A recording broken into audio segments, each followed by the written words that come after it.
Hi, my name is Avideh Zakhor, and today I'm going to be talking about drone image processing, some opportunities and challenges. I want to start by acknowledging the following group of students and colleagues who contributed to this work.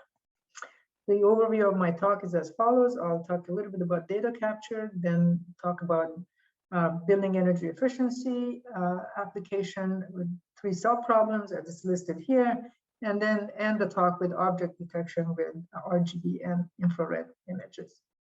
So to begin with, for a good part of this talk, we used the data set that is shown here. We captured it with the DJI Spark drone with just a 12 megapixel camera.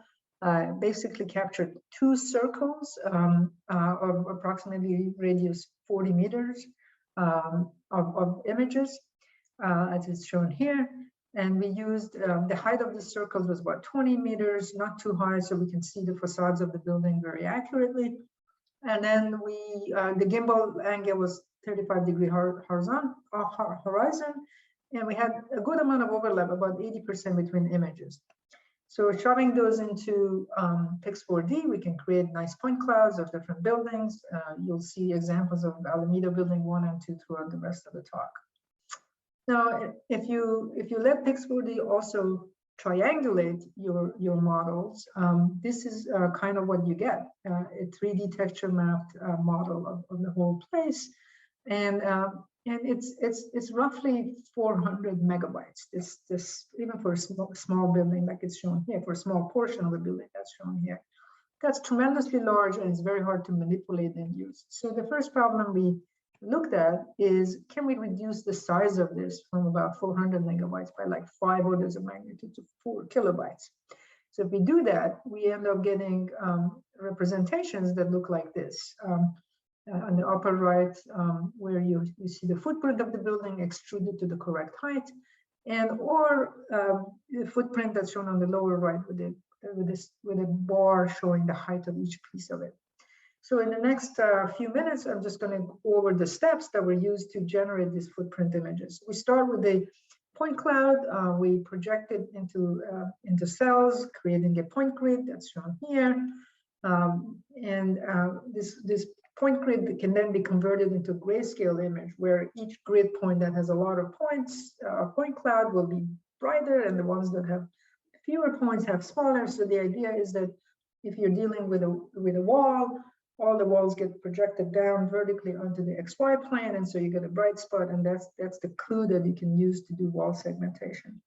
So the next step is to this particular image that you see, we apply offline detection, which is shown here. This is then followed by doing median filtering.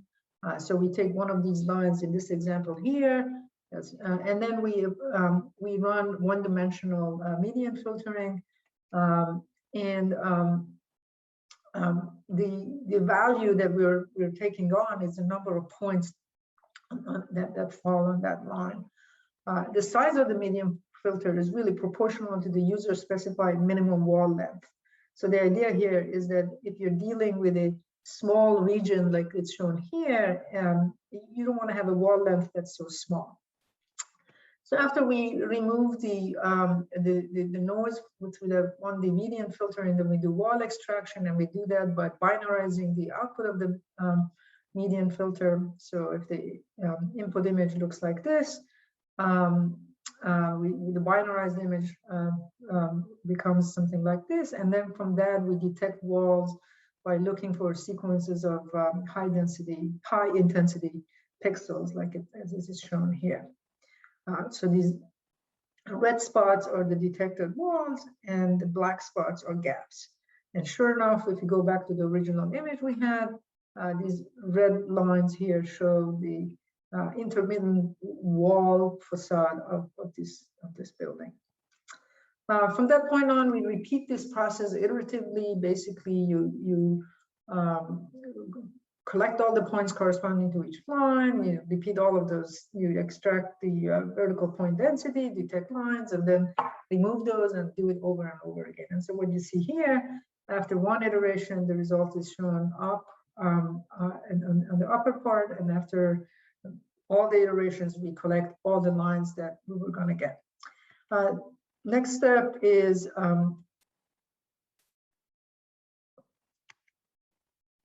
has to do with post-processing these line segments to join them at intersections like it's shown here.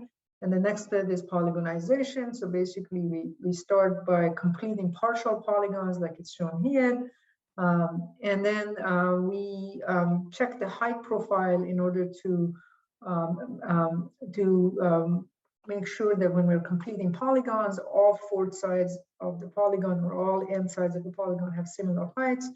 And sometimes we extract new line segments, and we keep doing that until we're done with the polygons.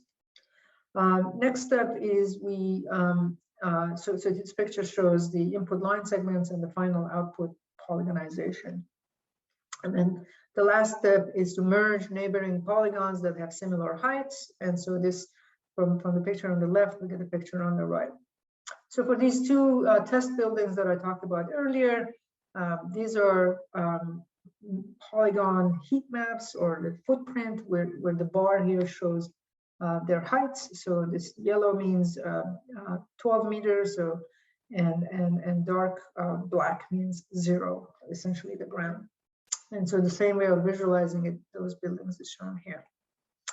What are some things we can do with these things? So one idea is to texture map this simple 3D extruded footprint with thermal imagery. So if we had another drone that captured a series of thermal imagery in the same manner, then we can register that set of thermal imagery models and features against the RGB imagery. And moreover, we can just texture map the 3D model with the thermal pictures. And in this example, we have the 3D texture map model on the left. And if you click at a particular point here, you can examine in detail the IR image that was used in reconstructing or in texture mapping this portion of the window. So why is that interesting or important? Is because it allows building scientists to discover thermal anomalies on the building. So here's another example. You click this at this point on the image and in the model, and what you see is the image, detailed image. So why is this important? Well, there's many examples of thermal anomalies, and these models allow us to quickly understand what's going on in a building. So on the top row, you see examples of infiltration and exfiltration, when air is going in or coming out through the windows or doors that have cracks, and it's quite visible in this thermal imagery. And the bottom part, you have thermal bridging on the lower left, and lower right, you have examples of insulation flaws. So an interesting opportunity or challenge in the future is to be able to develop automatic recognition techniques that classifies these different IR imagery into these different classes. Another important thing we can do is determine or compute what's called window-to-wall ratio for buildings. It's important for heat loss, solar gain, daytime levels, and it's for a given facade of a building is the area of the window divided by the area of the facade. And so I won't go into the details of it, but in this picture, what you see is because we have this 3D extruded model, for every aerial picture, we can find the 4 corners corresponding to each facade or each roof. So in this case, we've colorized the vertical facade in the image in red and the roof in blue. It's possible to use the process that's shown here, but I won't go over it in too detail, to project the corners of the window onto the facade and compute the window-to-wall ratio. Next, I'm going to talk about vegetation. So if vegetation is too close to the building for many applications, we need to know the distance between vegetation and the building. For this 3D footprint extraction problem, we might have to remove vegetation before we do that extrusion. Some other situations like PG&E, the utility company in the Bay Area, would want to know the distance between vegetations and buildings. And so if you have the point cloud, it would be good to automatically segment it and compute the minimum distance between vegetations and building, simply for fire reasons. So this pipeline here shows a method that we developed to segment our point cloud that was computed from the drone images into a class of vegetation and into buildings. And so the key idea is that we're using the very same RGB images that were used to create the point cloud for the buildings or for the scene in order to do the classification or the segmentation rather. So going from left to right, you have the input images, and if you take those images to Pix4D, you get a unsegmented point cloud. But the same images that were used to generate the point cloud are passed to any kind of a 2D image segmentation methodology that can tell us where the buildings and images are. So we essentially, by using those same images, we've essentially reduced the problem of 3D point cloud segmentation into a series of 2D. So next, we can take each point in the point cloud and find all the images where the point is visible, as it's shown here. And because each of these images are segmented, each point on a point cloud gets votes from each of those images. In this example, there's class C1, class C2, and class C3 coming from the 3 images that see that point. And so this gives us a segmented point cloud, essentially. There's only one thing missing, and that is occlusion. So this point, this yellow point on the ground and this red point on the building are both projected to the same point in this image. But we need to develop an occlusion mechanism that allows us not to mix those things up. So here's an occlusion detection box that basically does that. So just to give you an idea of the importance of this occlusion detection box, the picture on the left is segmentation, where the red shows the building and green shows the vegetation before occlusion, and the one on the right is after we've taken occlusion. Clearly, occlusion detection makes a big difference. Qualitatively, here's kind of the results we get. On the right-hand side, you got the ground truth for the 2 buildings. On the left-hand side, you have unsegmented point cloud. And our method is shown in the second column here. And as you can see, qualitatively, we do quite a bit better than Pix4D or even PointNet++. Quantitatively, the same thing can be said. The Zakhor and F1 distances are for both vegetation and buildings are better for our method than these competing methods. Next, I want to talk about merging multiple modalities or sources of data.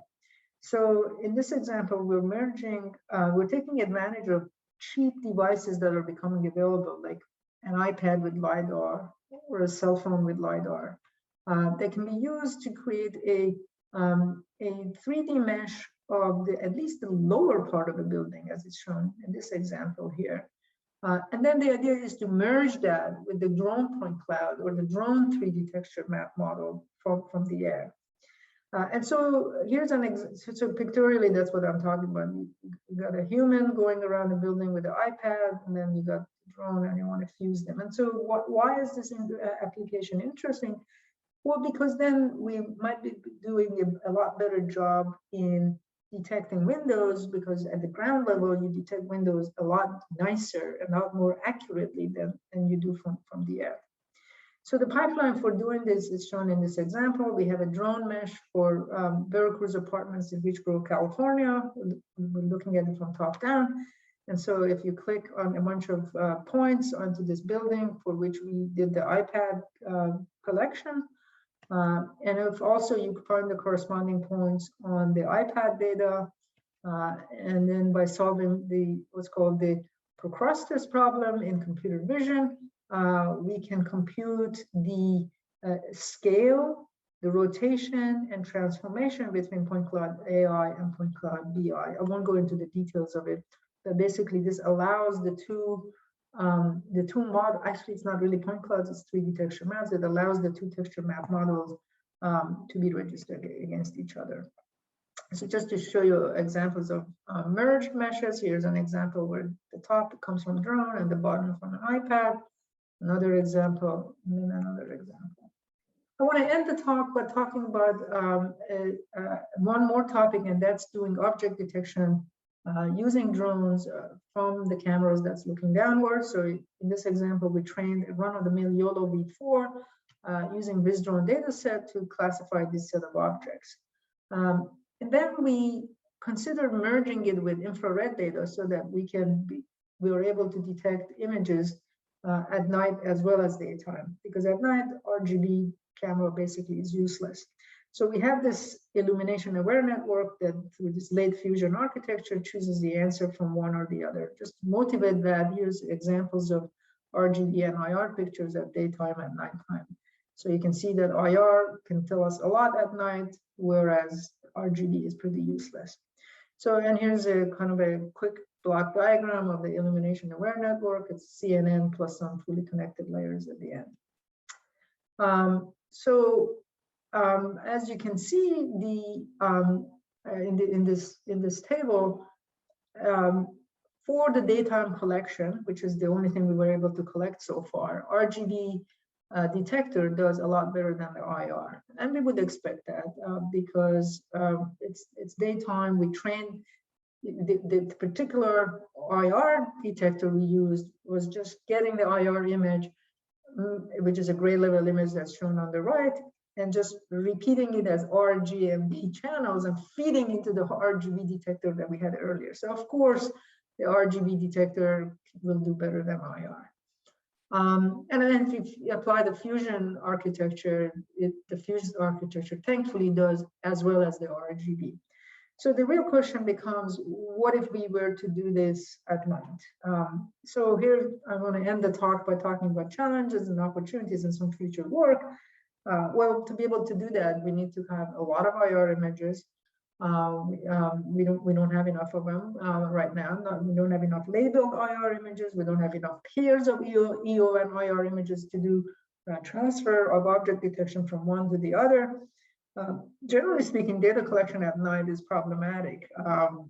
Most municipalities and cities don't basically allow that. So our future work is concerned with synthetically generating realistic looking IR images, which can then be used inside this fusion framework to be able to detect objects nicely and accurately at night. Thank you very much. I will stop the recording right now.